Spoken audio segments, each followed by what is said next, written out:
to the Royal Daily Tea YouTube channel. Please be advised all of my videos are for entertainment purposes only, based 100% on my own opinion, my own theories, and my own research. All of my information can be found on the public domain and falls under the fair use guidelines. Please feel free to do your own research. Hello and welcome back to the Royal Daily Tea. Happy Wednesday, happy hump day. Can't believe we're already midweek. I don't know about you, but I am ready for Friday night. Friday nights are always my favorite night of the week. That's my pizza night, my movie night, the night I can sit down and relax, stay up a little late, don't have to worry about working the next day, and kind of binge watch whatever I want on Netflix. So there's definitely some new shows that are coming out that I mentioned in July. They're doing the new Jane Austen Persuasion reboot starring Dakota Johnson that's coming out in July. And right now I'm watching that show Becoming Elizabeth on Stars. But I did see a couple of other movies that looked pretty interesting over on Netflix that I'm definitely going to get into. But lately I have been on an audiobook kick, and I just finished a really scary story. I like scary stories if they can get me going, but you guys, there was a couple of nights where I was afraid to go to bed. I'm like, okay, I'm gonna have to keep my lamp on. I'm gonna have to watch some TikTok because the boogeyman in the dark was like, ooh, that's scary. But we'll get into it more at the end of the video for the RDT extras. But I wanted to say thank you to all the people who checked out my friend's business, his website, Slushy Sips. He's a new business. Thank you. He did receive a few orders. If you're not aware, my friend launched a new business and he was nice enough to give us a coupon code RDT15 to save 15 off of your purchase. You can turn any drink into a Slurpee type of consistency. I, for one, am trying it out today. I ordered a pink one. I'm going to do a Diet Coke slushy. I know it sounds weird, but when I was a kid, I used to go to 7-Eleven and get the Coca-Cola flavored Slurpee. That and the cherry flavored. Sometimes I would even mix them, y'all. I know it's gross, but when you're a kid, you always mix stuff. I would get the Coca-Cola and the cherry. So today I'm going to try a Diet Coke slushy out of my Slushy Sips. Say that a few times. So if you're interested, guys, I will have the link below, but he did get a few sales, so thank y'all. So now sit back and relax, get yourself a beverage, and let's get into the Royal Daily Tea. So today we're going to just do a little bit of some royal updates, a couple of stories mixed into one. Yesterday was Prince William's 40th birthday, and I have to tell you, he is becoming more and more good looking to me as he gets older. I think as I've gotten older, my taste in men have changed. You know, when you're young, you like the cute little boy with the six-pack, but when you become a woman and you got, you know, bills and responsibility and kids, you want a man who is going to be there for you.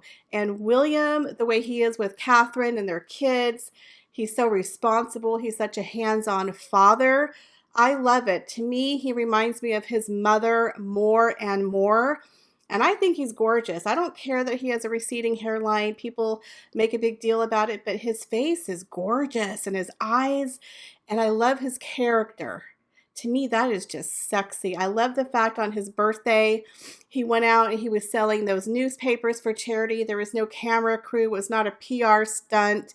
People found him and, you know, videotaped it and sold it to the tabloids, told people in the newspaper. He didn't do it. Other people did.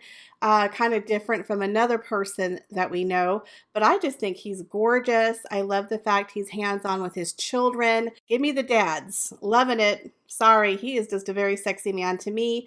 As a matter of fact, I found an older photo of him with a beard. Again, ladies, I'm loving the man hair. I do. There was even an old photo of Prince Charles back in the day where he was sporting a beard. And I was like, okay, Charles, I see you. So I'm not going to lie, Charles is not a bad looking man. I mean, I know sometimes people make fun of him and say he's ugly, he's this. But really, guys, he just has big ears. He just needs to wear his hair a little longer. And that beard, I'm digging it. I don't know what it is about me. As I've gotten older, like I said, I just like him a little bit more manly. I don't know, girls, but don't sleep on the men with the beards. That's all I'm saying. Anyways, I have this photo of Prince William. He's on my phone saver. I think he's gorgeous. I'm so excited for him to be the future king. I know it's going to be a while, but I think so many people are just ready for him to be king. He's definitely stepping up into that role, and people just like the Cambridges. Now, it's nothing against Charles and Camilla, but I'm really excited for Prince William. So happy belated 40th to Prince William, my man crush. I'm seriously crushing on Prince William super hard, super hard. So now we have some very interesting things going on with the royal residences. I don't know if you know, but quite a few people are kind of moving around in the royal residences. We have Princess Eugenie and her husband, Jack Brooksbank. You know, he just accepted a brand new position where he is going to be spending half of the year in Portugal and half of the year in the UK. Now, Harry and Meghan just renewed their lease on Frogmore Cottage, and when they were there for the Queen Platinum Jubilee, Eugenie and her husband exited the property to make way for the Sussexes to be there for the Jubilee. But the interesting thing is they're actually moving into the cottage that Harry and Meghan were first living in when they were newlyweds. They're going to be staying at Nottingham Cottage as their new London base, which I find is kind of weird because one, they're spending at least 6 months out of the year, I'm assuming, in the UK. So why are they not staying at Frogmore Cottage? Why are they moving completely out to Nottingham Cottage? So I find that really weird. Maybe something went down as to why Eugenie and her husband are moving out of Frogmore Cottage, because we all know Harry and Meghan are not living there. It's their UK base, but they're not living there. They're living in Monteshitshow. So why is it now going to be empty and that Eugenie and her husband are moving to Nottingham Cottage? Now, we've heard the story that the Cambridges are also going to be moving. This summer, they're going to be moving to Windsor, a property on the Windsor estate. They're going to be closer to Her Majesty the Queen, and they're going to be at Adelaide Cottage. Now, this is a smaller property. It's a 4-bedroom property, and people are saying it's kind of downsizing from their apartment at Kensington Palace. It's a lot smaller, and of course, they drew a lot of criticism. People are like, oh, you spent $12 million on all these renovations when you moved into the apartments at Kensington Palace, all these renovations, and you have the home in Anmore Hall, and now you're moving into Adelaide Cottage. Well, first of all, there's not going to be any renovations done on the property. Apparently, it's ready to go for them to move in. So a lot of people are wondering, well, why are they moving out? Well, according to many sources, they want their children to have a little bit more freedom. They don't have as much freedom where they live, where they can run around without being too close to the public. So they want their children to have a little bit more breathing room. Not to mention, they're going to move closer to Her Majesty, as well as to Kate Middleton or Catherine, the Duchess of Cambridge's parents, who live a little bit further down the way, about 30 minutes away. So I can see that they want to move to Windsor Castle. I also believe it is signifying the future. William is stepping up more as a royal. He's kind of aligning himself to be king. You know, he is the future king of England after Charles. He does need to be closer to the Queen, so it makes sense that he's going to be on the Windsor estate. Now, we all know, or we've heard, that Prince Charles plans to make Buckingham Palace his main stay when he becomes king. Her Majesty has now moved to Windsor Castle. So Windsor Castle is now the stay for Her Majesty the Queen. It is no longer Buckingham Palace. Buckingham Palace is going through huge renovations that's costing millions upon millions of dollars. And the renovations are not going to be done until 2024. And so it's not really a livable place for the royals. It's kind of like a headquarters for the offices, but really no royals live there currently. But Her Majesty prefers to stay at Windsor Castle. So Charles has made it known that when he becomes king, he will definitely be at Buckingham Palace. And it is rumored that William and Kate will move into Windsor Castle when the time is right for them to move there. So this move to Adelaide Cottage makes a little bit more sense. But here's the interesting thing about this move. So the interesting thing about Adelaide Cottage and the Cambridges moving there, it's kind of like a game of chess is going on behind the scenes because it's on the same estate that Harry and Meghan's Frogmore Cottage is. They're about 10 minutes from each other and 10 minutes from the Queen. So Harry and Meghan, they re-signed that lease. They're not giving up Frogmore Cottage. Even though he made it very clear that Montecito is his home, he's still keeping his roots down in England, really close to Granny. Now we have William and Catherine also moving to Windsor at Adelaide Cottage, which is really close to Frogmore Cottage and Windsor Castle. Now we all know that Prince Andrew, where he lives at the Royal Lodge, is also very close to Windsor, and the Wessexes live at Bagshot Park, is also very close to the Queen. So everyone is definitely positioning themselves around Her Majesty the Queen. Again, nobody wants Andrew to have really that much access. And now we have Harry and Meghan still kind of anchoring themselves to Her Majesty. We have the Cambridges now moving there. Again, Harry was worried about who Her Majesty has around her. Well, I guess William said, "That's okay, son. We're going to step up and make sure she's just fine." So a lot of political things are going on with these royal residences and their moves. So the other big story that is circulating right now is there is a new law that is being proposed in front of Parliament that could see Prince Andrew and other royals stripped of their titles. The Labour MP of York Central, Rachel Mascal, has put forward the removal of titles bill to create a mechanism to remove titles from peers. Currently, there is no way for people to have titles removed. It's a huge act of Parliament.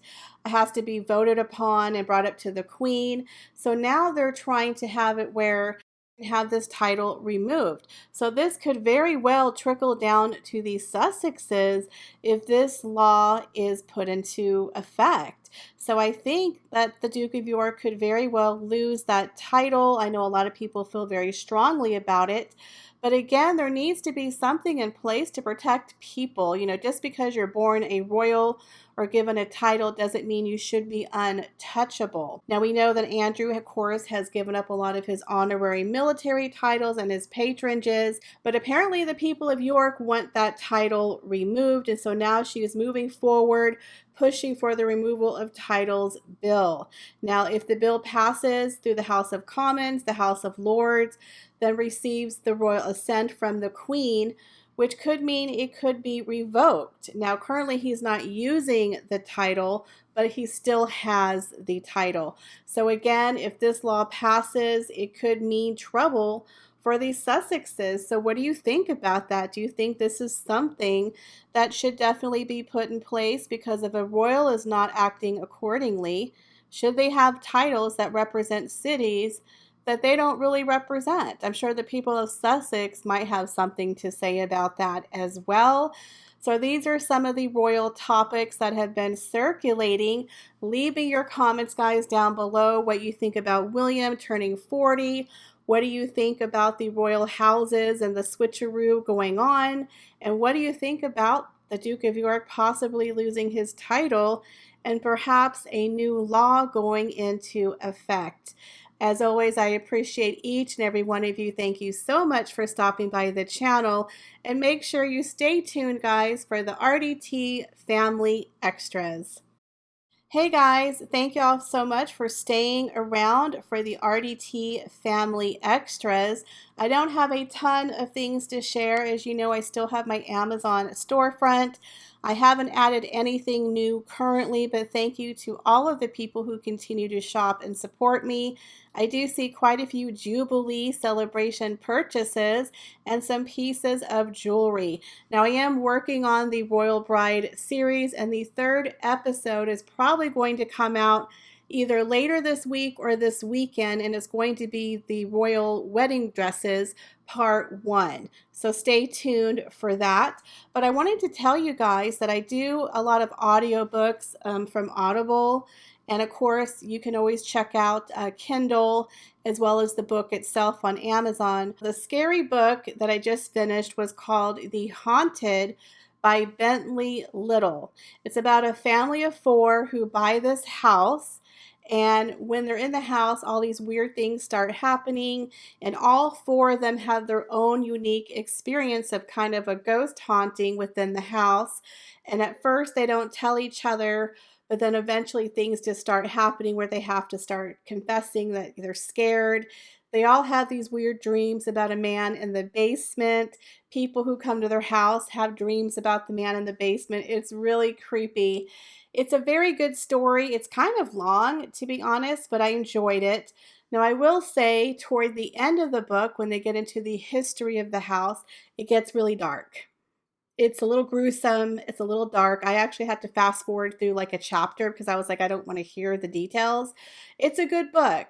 I gave it a 3.5 out of 5 stars, but it was a pretty good listen, a great narrator. Don't listen at night because I actually got myself spooked just a little bit. Beneath the Shadows. Okay, this was also a very interesting one. It was about a lady who goes with her husband. They sell everything, and he inherited this cottage in a small town. They go back to the cottage, and then her husband disappears, and no one in town can tell her what happened. You know, she came home and found her daughter, who was an infant, on the porch, and her husband was gone. So a year later, she goes back and starts solving the mystery. That one is called Beneath the Shadows by Sarah Foster. This one is a very interesting book. It's called The Cabin on Salder Hill. This one is kind of dealing with alternate universes, different realities, where a couple, they're having marital problems. They go to a cabin that they purchase out in the woods to kind of save their marriage. And while they're there, her husband sees a light and he goes to investigate the light and never comes back. So her husband's missing. So one night she sees the same light and she thinks she sees her husband kind of in the distance. So she goes off to discover her husband. And when she goes there, she sees a cabin that looks identical to their cabin, but it's a little bit different. And her husband is there, but he's different slightly. The furniture in the house is different. And she wakes up and she's now in a different reality. There's another one called An Inconvenient Woman, The Hidden Hours. I mean, I have a list of 20 plus books. A lot of them are free. If you're on Audible, you can definitely listen to them for free. If you're looking for the book, of course, I'll just have it all linked for you below. So I hope that you guys will enjoy these books. I still have like 7 or 8 free books left in my library, so I'm constantly listening to new books. And if you have any suggestions for books that I might like, I like mystery thrillers, paranormal, romance, just put it, down in the link below. I'm always looking for new books. I hope you guys enjoyed this video, and I will see you in the next one. Bye, guys.